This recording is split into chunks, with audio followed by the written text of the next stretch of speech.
कहना 18 करोड़ पर लोन हुआ है।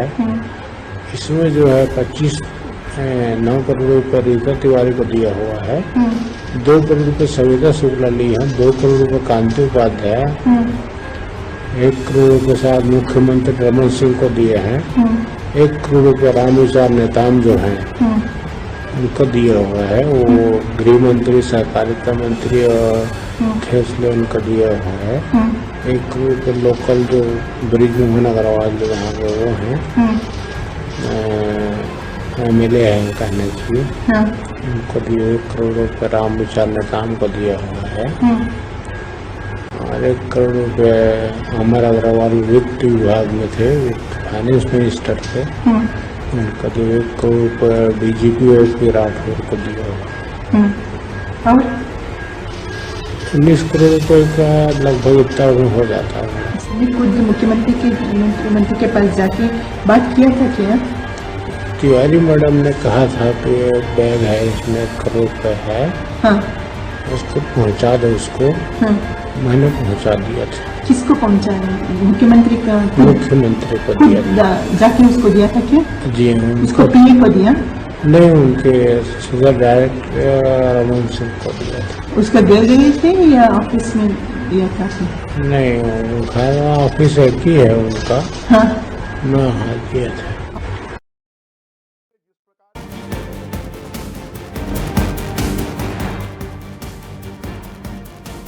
छत्तीसगढ़ की राजधानी रायपुर के इंदिरा प्रियदर्शनी बैंक घोटाले की अब जाकर फिर जांच होगी। इस बाबत सीएम भूपेश बघेल ने एक ट्वीट कर जानकारी दी है। बता दें कि लगभग 10 साल पहले रायपुर के इंदिरा प्रियदर्शनी बैंक के करोड़ों का घोटाला सामने आया था। उस दौरान मामले की जांच भी हुई थी, लेकिन अब राज्य सरकार ने उस मामले की नए सिरे से जांच कराने की अनुमति हाई कोर्ट से मांगी थी, जो अब मिल गई है। इस बारे में सीएम ने ट्वीट कर कहा है कि बीजेपी के कई लोग इस घोटाले में शामिल हैं। बैंक संचालकों सहित अन्य लोगों को भी पैसे दिए गए हैं। सीएम ने लिखा है कि भ्रष्टाचार उजागर होना चाहिए, दोषियों को सजा मिलनी चाहिए। आइए जानते हैं आखिर पूरा मामला क्या था। रायपुर राजधानी के इंदिरा प्रियदर्शनी बैंक में करीब 10 साल पहले राज्य के सबसे बड़े बैंक घोटाले का पर्दाफाश हुआ था। घोटाले के बाद सभी आरोपी गायब हो गए थे। जमकर हो हल्ला हुआ। जांच टीम गठित करके जांच रिपोर्ट तैयार करने के आदेश दिए गए, मगर जांच टीम ने कई वर्ष लगा दिए जांच कर रिपोर्ट तैयार करने में। जैसे तैसे रिपोर्ट के बाद कुछ खुलासे हुए, मगर कोई खास प्रगति नहीं दिखाई दी। बैंक घोटाले ने हजारों निवेशकों की जिंदगी की जमा पूंजी पर हाथ साफ कर दिया था। पर्दाफाश होते ही पूरे प्रदेश में आग सी लग गई थी। चारों ओर हर एक व्यक्ति के होठों पर इंदिरा प्रियदर्शनी बैंक घोटाला ही था। इसमें साल 2006 में 54 करोड़ रुपए का घोटाले का खुलासा हुआ था। इंदिरा प्रियदर्शनी बैंक के घोटाले के सामने बड़ा खुलासा साल 2013 में कांग्रेस के द्वारा किया गया। हालांकि यह खुलासा विवादों में भी घिरा रहा।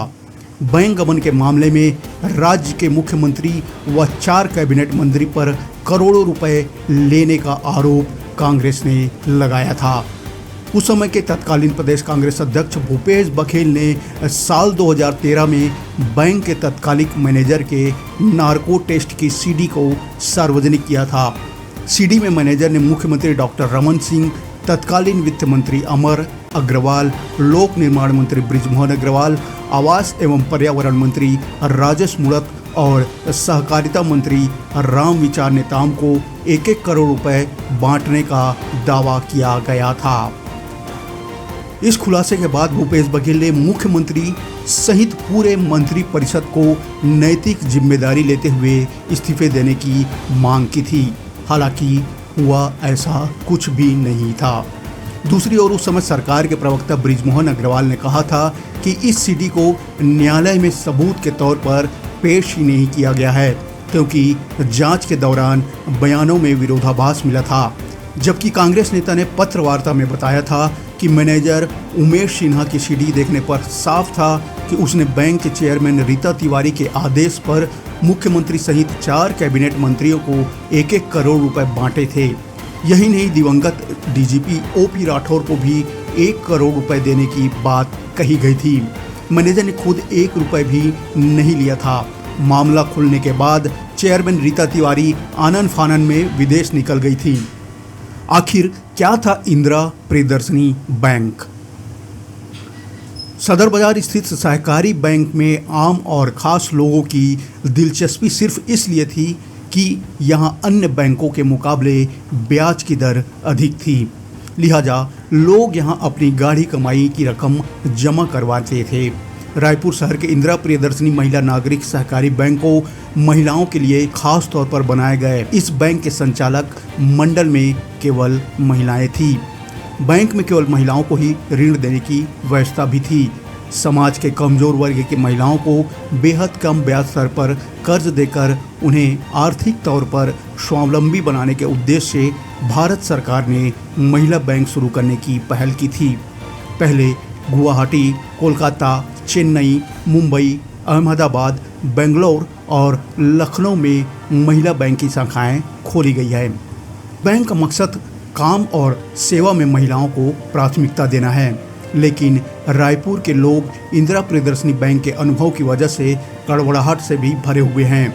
रायपुर शहर के सबसे व्यस्त सदर बाजार के इलाके में साल 1995 में जब महिलाओं के लिए खास तौर पर इंदिरा प्रियदर्शनी महिला नागरिक सहकारी बैंक खोला गया तो महिलाओं में गजब का उत्साह था।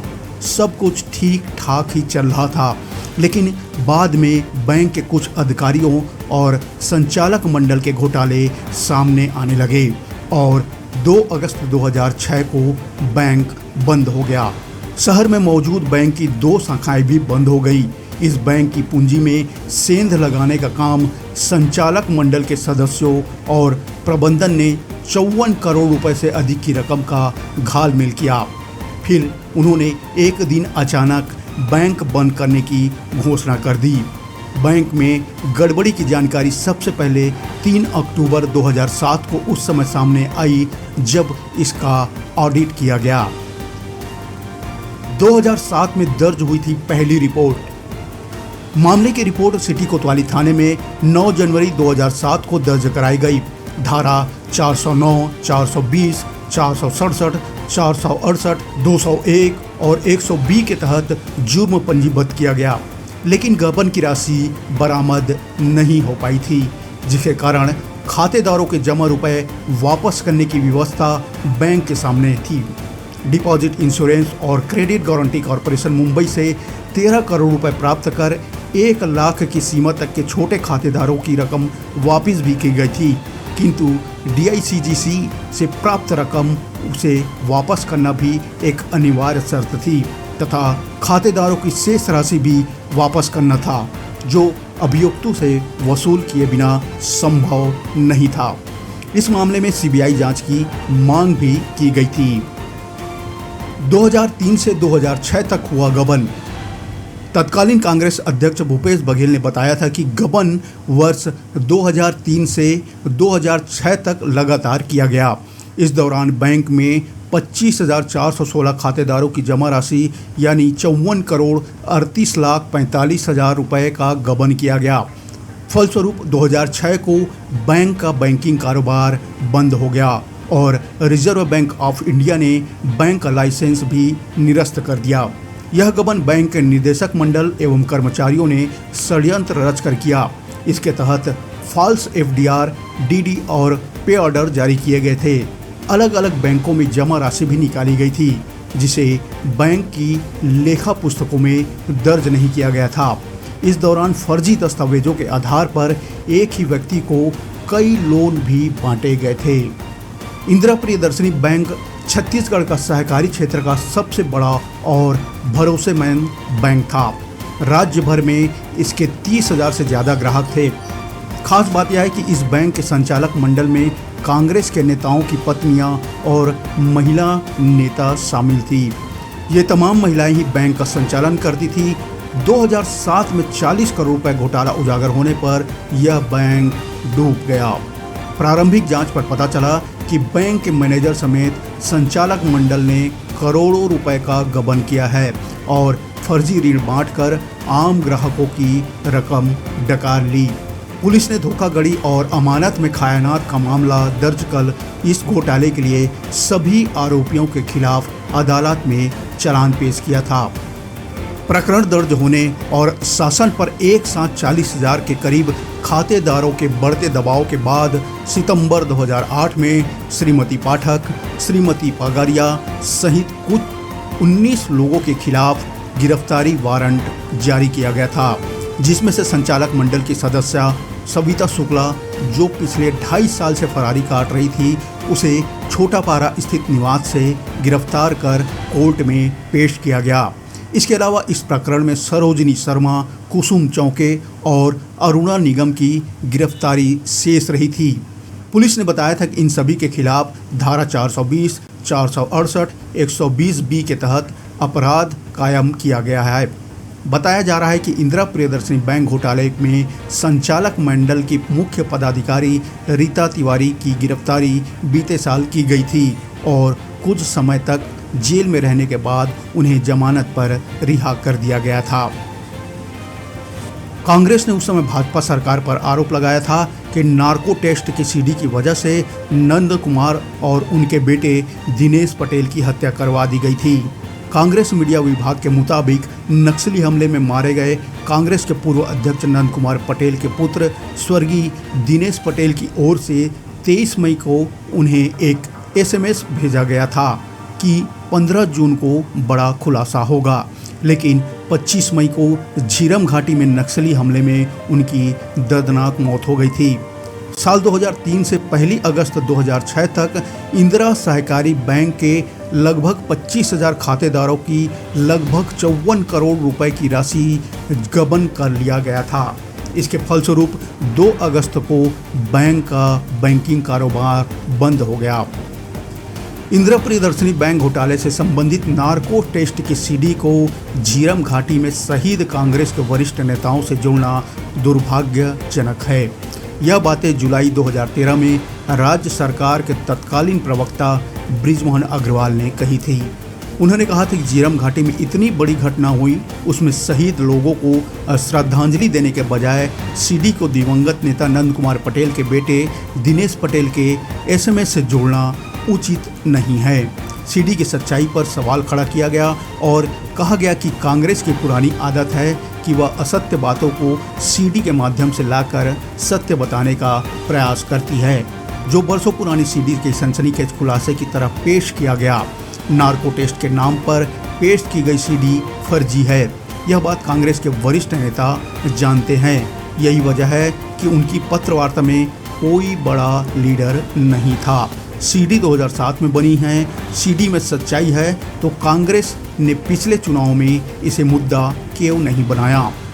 बृजमोहन अग्रवाल ने कहा था कि हमारी पुलिस ने पूरे मामले की तत्परता से जांच की है, दोषी लोगों को गिरफ्तार कर अदालत में पेश किया गया है। अब आगे काम अदालत का है, इसलिए इसमें CBI जांच की जरूरत नहीं है। CBI पिंजरे में बंद होता है, यह सर्वोच्च न्याय संस्था सुप्रीम कोर्ट कह चुकी है। फिलहाल इंदिरा प्रियदर्शनी बैंक घोटाले की जांच फिर से किए जाने के बाद राज्य का राजनीतिक गलियारा फिर से गर्मा गया है।